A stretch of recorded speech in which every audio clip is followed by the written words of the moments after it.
In Your Health Matters this morning, a great story Melissa worked on. It was quick thinking and a medical background of a Munson case manager that may have saved one man's life. That's right. I worked with photojournalist Bob Rhodes to bring you this story. It was almost a year ago that Jim Gauthier Warner of Interlochen was having major health problems. I thought it was food poisoning because I'd had food poisoning before. It wasn't food poisoning, though, that Jim was experiencing. Instead, it was something much more life-threatening. After several days of severe agony, including chest pain, he finally decided to go to Munson Medical Center's ER. They took me in immediately. As soon as they heard chest pains, they took me in immediately, and a swarm of people came into the room. It wasn't very long before they told me that I was having a heart attack. At age 65, Jim had no idea he was having a heart attack. Although heart disease runs in his family, he led a very active lifestyle. He skied for several hours a day and ate relatively healthy. Besides the shock of having a heart attack, Jim also learned that several of his arteries were blocked and he needed bypass surgery. I was admitted on the 28th of February, and on the 29th is when I had a quintuple bypass.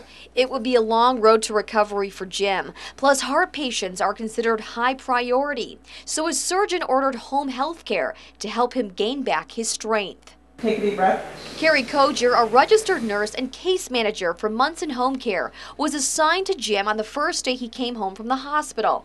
That's when she immediately noticed something was not right. I came that first day. We tried to come within 24 hours of someone coming home.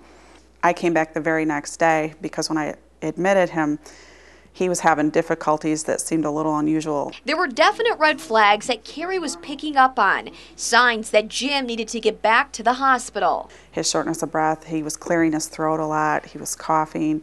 He seemed more fatigued than the average person we see at that point. So then that's when the call goes into the surgeon's office, which Dr. Drake's office is really good. They usually get right on the phone with us, and I talked to Sue and I said, you know, this is my concern, and she said, you know, let's just be safe, let's send him in, and that's what we did. Never had a blood clot in my life, and I ended up clotting, getting 2 blood clots in the pulmonary artery, which go to the lungs, and that's what apparently she was hearing. It was Carrie's quick thinking and noticing certain signs that may have saved Jim's life, even though she might not feel that way.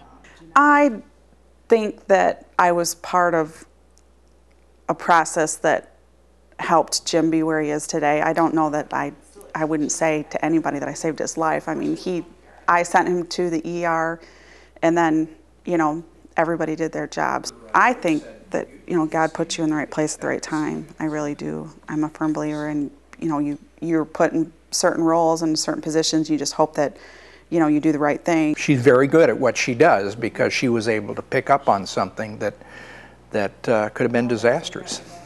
So I have nothing but words of praise for the whole Munson system. And Jim is doing phenomenal. I met him and his wife, and he looks great. He said that it's actually going to be a year in February since he had his heart problems, so that's good news there. He says he feels great, and he credits the service at Munson Medical Center. Good stuff. And for more information about Munson Home Health Care, you can head to our website, upnorthlive.com.